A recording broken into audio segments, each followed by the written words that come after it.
الجوال من أخف ما تحمله في الدنيا وزنا، لكنه قد يكون من أثقل ما يكون يوم القيامة وزراه.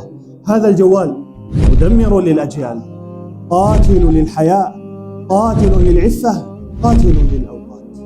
كم نكس رأسا وأزل قدما وأمرض قلبا، كم غير الجوال من أخلاقنا، كم غير من عباداتنا.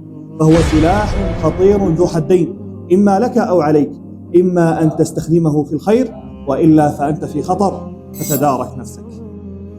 صغير الحجم لكنه قد يؤدي بك إلى النار. واعلم أن العمر محدود، وأن كل ثانية تمر لن تعود، فاغتنم وقتك في طاعة ربك وحافظ على وقتك، والوقت أنفس ما عنيت بحفظه، وأراه أسهل ما عليك يضيع، والحمد لله رب العالمين.